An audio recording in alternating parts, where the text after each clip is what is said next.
Salut à tous, c'est Linux, on se retrouve sur App & Foot pour une toute nouvelle vidéo. Et dans celle-ci, on va aborder la reprise de la Ligue 1 ce week-end. On va voir les affiches qui composent cette quatrième journée, et plus particulièrement le Paris Saint-Germain face au RC Lens. La trêve internationale s'est enfin terminée pour nos champions d'Europe. On va pouvoir retrouver du plaisir avec ce PSG. Et du coup, dans cette vidéo, on va aborder cette fameuse quatrième journée de Ligue 1. Et juste après, on abordera la première journée de la Ligue des Champions qui débute ce mardi. Mais simplement la première journée. Je vais le faire par étapes, c'est-à-dire en 3-4 vidéos. Dans cette vidéo, on va aborder les matchs de mardi. Dans une prochaine vidéo, les matchs de mercredi avec l'affiche Paris Saint-Germain-Atalanta. Et dans une autre vidéo, on poursuivra avec jeudi prochain. Vous savez, la première journée est sur 3 journées. Enfin voilà, vous avez compris la chronologie. Je vais le faire en 3 parties. Sans plus tarder, quelques infos concernant notre Paris Saint-Germain. Bravo à Ousmane Dembélé qui vient de remporter le 11 d'or. Vous savez, ce magazine mythique. Eh ben, ils lui ont décerné le 11 d'or du meilleur joueur de la saison 2024-2025. Si c'est pas une étape de plus en vue du Ballon d'Or, ça, je ne comprends plus rien au foot. Donc voilà, on va pas épiloguer sur ce trophée, mais il est tout à fait mérité, sachant qu'on le voit, vainqueur final du Ballon d'Or 2025. Donc là, clairement, le clan parisien, les médias,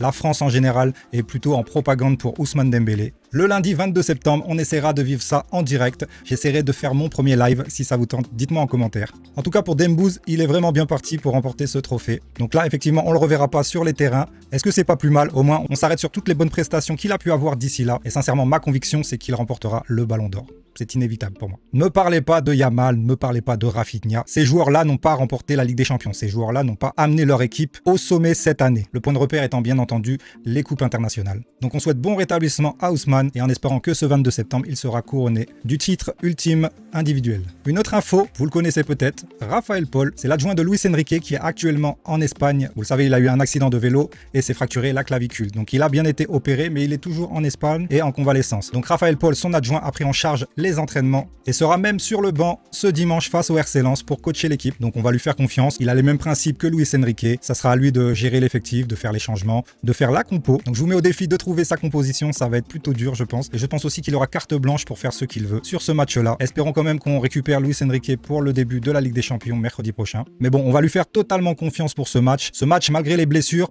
est vraiment à la portée du Paris Saint-Germain. Ça se passe au Parc des Princes. Un dimanche à 17h15. C'est bien dommage pour la préparation de la Ligue des Champions, mais c'est comme ça. Le match sera sur beIN Sport, à noter. Donc voilà pour les 2 infos importantes concernant le Paris Saint-Germain. Et une autre info importante aussi. Demain sortira le reportage sur l'épopée européenne du Paris Saint-Germain 2024-2025. Un reportage exclusif qui s'intitule 2025. Reportage sur le Paris Saint-Germain qui sortira vendredi sur YouTube. On essaiera de se le regarder et peut-être faire une réaction à la vidéo, pourquoi pas. Sans transition, on part direct sur la J4 de la Ligue 1 qui débute dès vendredi avec Marseille-Lorient. Donc voilà, Marseille-Lorient, vendredi soir, suivi samedi de Nice-Nantes, Auxerre-Monaco et tout le reste des matchs à disputer ce dimanche. Donc on a Lille-Toulouse, Brest-Paris FC, Metz-Angers, Paris Saint-Germain-Lens, Strasbourg-Le Havre et Rennes-Lyon. Je vais vous faire mes pronostics sur cette journée assez générale et on va rentrer en détail pour le Paris Saint-Germain-Lens. Vous êtes d'accord? C'est parti.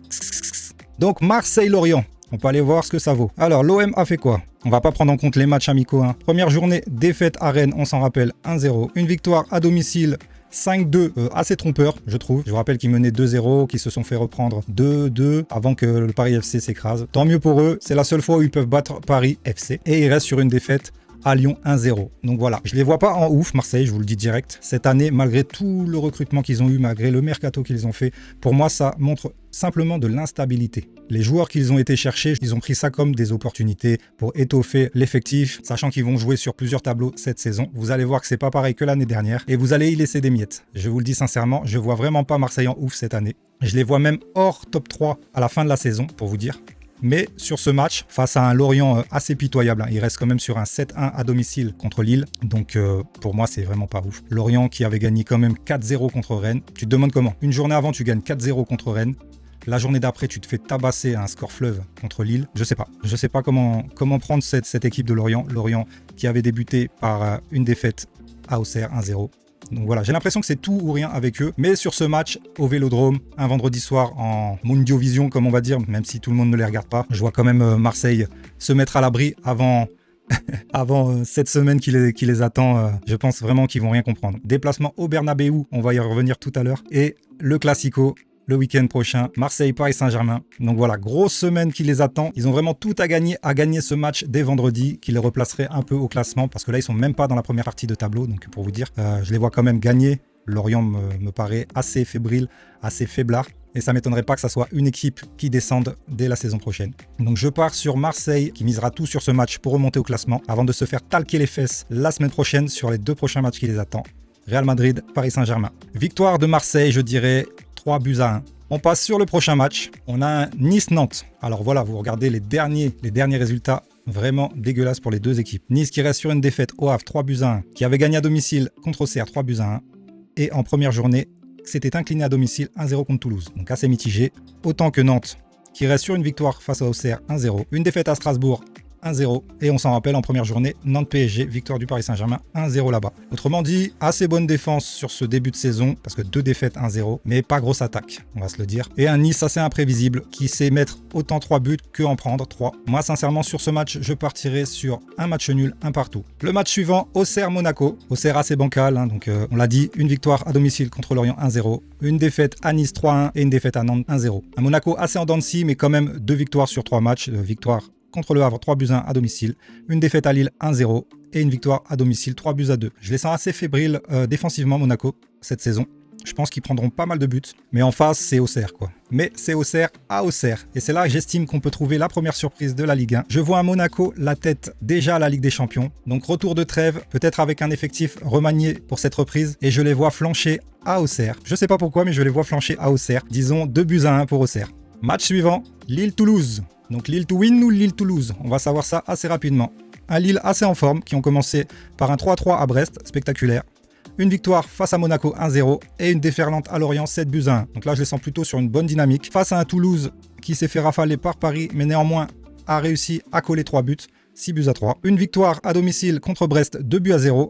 Et une victoire à Nice 1-0. Donc quand même une certaine adversité. Sur ce match-là, je vois en tout cas les deux équipes marquées, mais avec un avantage pour Lille à domicile. Mais match spectaculaire, je dirais un 4-2. Ouais, je vois bien un bon score de Babi, un bon 4-2 pour Lille. Match suivant, Brest-Paris FC, le petit poussé de la compète, face à l'ogre brestois. Ouh. Donc les Brestois qui restent sur une défaite à Lens 3-1, une défaite à Toulouse 2-0, ainsi qu'un premier match nul à domicile contre Lille, on l'a dit, 3 buts partout. Donc pas de galère en attaque pour eux. Et on a en face le Paris FC qui reste enfin sur sa première victoire en Ligue 1. 3-2 contre le FC Metz. Une défaite, on l'avait dit, 5-2 à Marseille, mais qui est assez trompeur. Et une défaite en première journée à Angers, 1-0. Malheureusement pour eux, l'expérience n'étant pas encore acquis, je les vois de nouveau être défaits face à Brest qui engendra pour moi sa première victoire. Ils ont besoin de points là. Donc je vois quand même Brest se relever et gagner ce match, disons 2-1. Prochain match PSG-Lens qu'on va se garder juste après les 2 prochains. Donc Strasbourg-Le Havre, les Strasbourgeois qui j'estime peuvent accrocher l'Europe une fois de plus cette année. Face au Havre assez rebelle mais qui manque pour moi de qualité dans son effectif. Donc Strasbourg qui reste sur une défaite à Monaco 3-2. Une victoire à Brøndby 3-2. D'ailleurs on va voir c'était pourquoi. Ligue Conférence, d'accord, qualification finale. Victoire face à Nantes 1-0. Le match nul 0-0 à domicile en match aller de Ligue Conférence. Et la première journée était à Metz, victoire 1-0. Donc un Strasbourg plutôt en forme, j'estime. Ils n'ont pas démérité d'ailleurs à Monaco. Alors qu'on a l'équipe du Havre qui s'est réveillée à la dernière journée en gagnant à domicile 3-1 contre Nice. Mais avant ça, c'était une défaite contre Lens 2-1 à domicile. Monaco-Le Havre 3-1 pour Monaco, donc défaite. Et avant, c'était des matchs amicaux. On ne va pas regarder ça. Donc voilà, j'estime que Strasbourg à domicile va pouvoir se débarrasser du Havre. Et je dirais 2-0 pour Strasbourg. Le match d'après et après on enchaîne Paris Saint-Germain-Lens. Donc ce match-ci est Rennes-Lyon. 2 équipes qui vont chercher l'Europe cette année. Avec un Rennes qui reste sur un match nul à Angers 1 partout. Une défaite 4-0 à Lorient. Ah ouais, celle-là, elle fait très très mal. Alors que tu vois que Lille a rousté Lorient 7-1. Toi, tu as été capable de t'en prendre 4 sur leur petit synthétique là-bas. KO un peu. Et Rennes, en première journée, on l'avait dit, victoire 1-0 contre Marseille. Lyon, quant à eux, un 3/3 comme le Paris Saint-Germain. En première journée, ils ont été gagnés à Lens 1-0, suivi d'une victoire 3-0 contre Metz et d'une victoire 1-0 contre Marseille. C'est-à-dire qu'ils n'ont pas encore pris de but en Ligue 1 sur 3 journées. C'est plutôt pas mal, c'est plutôt encourageant pour la saison. Et je vois bien Lyon récidiver et tenir la cadence du Paris Saint-Germain. Victoire de Lyon par la plus petite des marques, je dirais 1-0 à Rennes. On enchaîne avec notre affiche un peu plus poussée, Paris Saint-Germain-Lens. Vous le savez déjà, quelques blessures de notre côté. Ousmane Dembélé est en rémission pour 4 à 6 semaines. Doué, c'est pareil, en espérant qu'il soit remis au moins pour le déplacement à Barcelone en Ligue des Champions. Quoi qu'il en soit, nous, c'est 3 victoires en 3 matchs. Victoire à Nantes 1-0, à domicile au Parc des Princes face à Angers 1-0 et un petit score de tennis à Toulouse 6-3. Quant à eux, Lens, c'est plutôt pas mal. 2 victoires en 3 matchs. Ils avaient débuté par une défaite contre Lyon à domicile 1-0. Ils se sont repris victoire au Havre 2-1 et victoire à domicile 3-1 contre Brest. Moi, ce que je vois sur ce début de saison déjà, c'est qu'ils ont pris au moins un but sur les 3 matchs qu'ils ont effectués. Sans parler des matchs de prépa, hein, vous le voyez, Leipzig a réussi à marquer contre eux, l'AS Rome a réussi à marquer contre eux. Je vois vraiment pas dans quel monde le Paris Saint-Germain à domicile ne peut pas marquer contre cette équipe. Malgré nos absences, on aura quand même une équipe type ultra monstrueuse. Visca Kvaratskhelia en attaque, Gonzalo Ramos, Bradley Barcola. Je pense vraiment que ça sera les trois là qui seront alignés avec notre nouveau coach intérimaire pour une journée de Liga. Il n'y a pas eu d'autres dégâts concernant nos joueurs dans la trêve internationale. C'est déjà pas mal, c'est déjà beaucoup, on va se le dire, mais c'est déjà pas mal que nos joueurs puissent revenir avec du temps de jeu. D'autres sont partis mais n'ont pas joué, donc c'est intéressant aussi de voir ce qu'ils vont faire sur cette reprise. Après, je vous l'ai déjà dit, cette reprise d'après trêve internationale et d'avant Ligue des Champions, on la connaît. Ce timing, on le connaît. Donc ne vous attendez pas à une prestation digne d'un futur champion d'Europe. Je pense sincèrement pas qu'il y aura une rouste, qu'il y aura une équipe qui va mettre 5 buts à l'autre. Je pense qu'on va se contenter d'être sérieux sur ce match. Et c'est pour ça que je ne vois pas Lens marquer au Parc des Princes face à nous.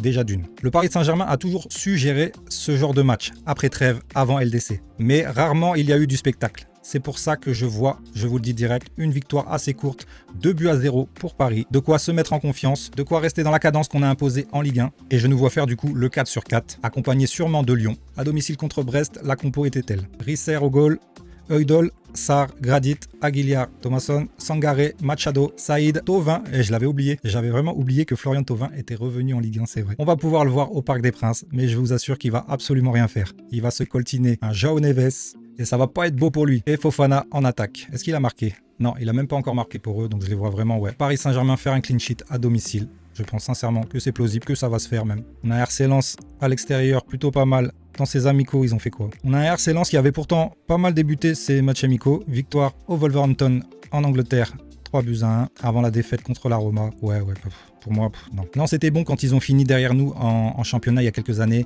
quand ils ont goûté à la Ligue des Champions. Ils étaient vraiment bons, mais ils ont lâché vraiment trop de leurs meilleurs joueurs. Ils avaient une top équipe pourtant, mais c'est le système qui veut ça, le business. Pas mal d'équipes performent et ils sont obligés de vendre leurs meilleurs éléments l'année d'après, et ainsi de suite, et ainsi de suite. C'est plutôt une équipe tremplin. Sur ce match-là, sincèrement, je vois vraiment pas de surprise. On sera sérieux, totalement sérieux, je pense. Donc voilà, vous avez mon prono pour ce match PSG Lens, et on attaque direct la Ligue des Champions. Vous le savez direct. Paris Saint-Germain, Atalanta, on le fera dans une autre vidéo. En attendant, on attaque la première journée de la Ligue des Champions et on va voir les matchs qui sont proposés dès mardi. Donc on a l'Atlético Bilbao Arsenal à 18h45, il faut le noter. Donc c'est parfait pour regarder deux matchs, le premier à 18h45 et le deuxième à 21h. Je vais vous dire directement ce que je regarde selon la liste. Donc Bilbao Arsenal, PSV Royal Union, Benfica Karabag, Juventus de Turin Dortmund, Real Madrid, Marseille, je pense vraiment que c'est ce match-là que je vais regarder. Juste pour le fun, parce que je sais qu'il y aura des buts. Je vais regarder ce match, je vous le dis. Et Tottenham Villarreal pour cette première journée, donc mardi prochain. Voilà les affiches. Alors à 18h45, je vais me taper le Bilbao Arsenal, c'est sûr. Les autres ne me hype pas du tout. PSV Royal, non. Même le Juve Dortmund ne me hype pas, sincèrement. C'est deux équipes moyennes pour moi. Mais le Real Marseille, je vais me régaler. Je vais même suivre Mohamed Eni. Je vous le dis, on va se régaler. Je sens qu'il va y avoir des télés cassées. Je suis pas devin, mais je le sens en tout cas. Je vais directement vous dire mes pronostics sur cette première journée. Et cette première journée, partie 1. On attaque les matchs de mardi. Atlético Bilbao Arsenal. Voyons voir ce que ça vaut pour ce début de saison.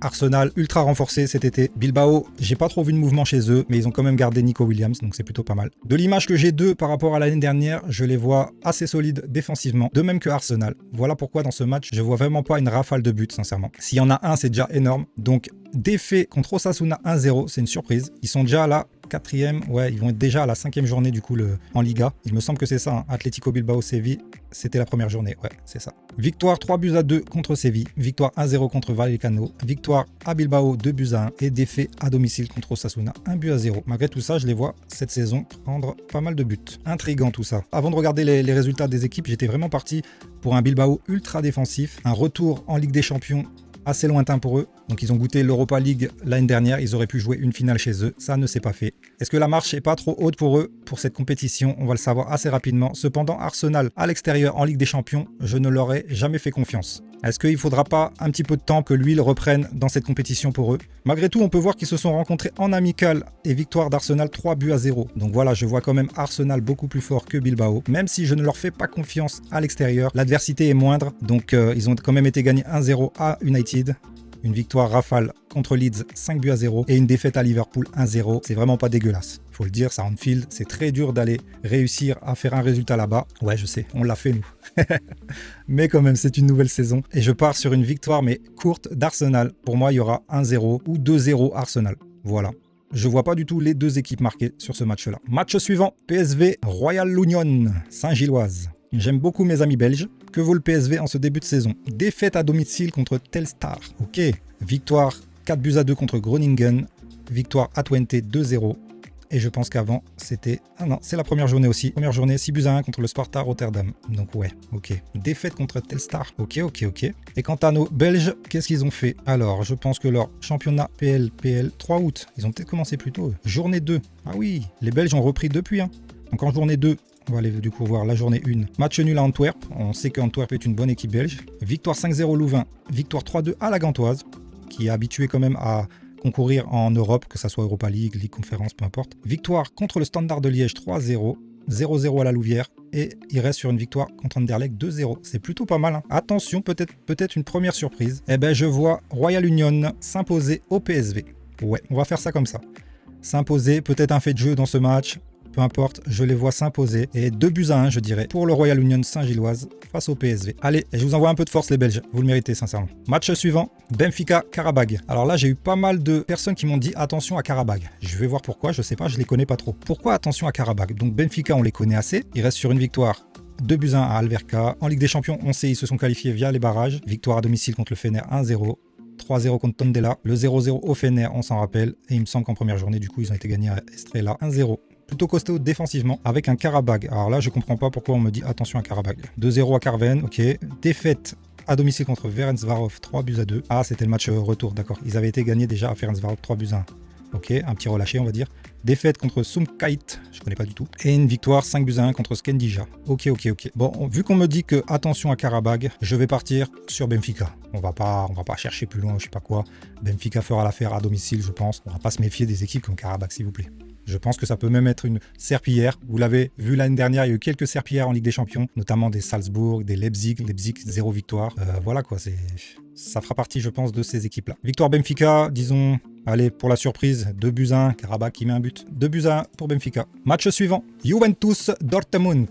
Donc voilà, qu'est-ce que ça vaut la Juve en ce début de saison? 10 août, en amical, ils se sont déjà rencontrés. 2-1, victoire de la Juve. Ok, ils ont joué contre leur U23, victoire 2-0. En amical encore, contre l'Atalanta, 2-1. Et en Serie A, ça a commencé le 24 août. Victoire 2-0 contre Parme et victoire 1-0 au Genoa. Voilà, ils sont qu'à 2 journées en Serie A. Sur un petit rythme l'italien, comme l'équipe nationale. Et Dortmund, qu'est-ce qu'ils nous ont fait? Donc 2 août, amical contre Lille, 3-2. On l'a dit, défaite contre la Juve, 2-1. 1-0 contre une équipe, je pense que ça c'est de la coupe. En Bundesliga, c'est parti sur un 3-3 à Saint-Pauli et une victoire 3-0 contre Union Berlin. Donc voilà, je pense pas qu'ils ont de galère en attaque, Dortmund.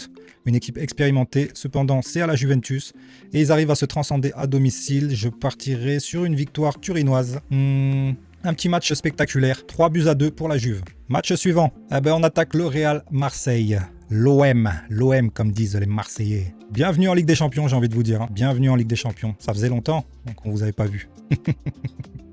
J'imagine dans la tête des Marseillais. Alors, si on peut faire une victoire contre nanana et ceci et cela, est-ce qu'on peut s'en sortir avec 9 points? La réponse est non. Et il y a un pari qui tourne qui dit que le Paris Saint-Germain mettra plus de buts que Marseille aura de points. Et moi, je suis d'accord. Sincèrement, je pense qu'on mettra beaucoup plus de buts que Marseille prendra de points dans cette compétition. C'est parti. Real Madrid contre Marseille. Bienvenue à vous une fois de plus.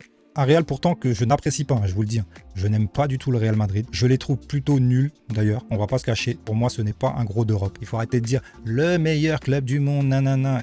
Si on regarde en arrière, c'est pas en 1900. Ok, vous en avez pris 3 de suite. C'est un record, il n'y a pas de souci.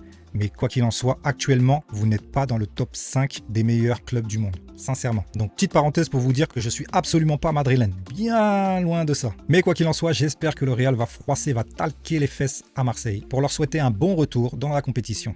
Real Madrid du coup. Victoire 2-1 contre Mallorca. J'avais regardé un peu ce match, sincèrement pas flamboyant. Victoire 3-0 à Oviedo, un promu. Ouais. Victoire 1-0 contre Osasuna, poussif. Et après c'était des amicaux.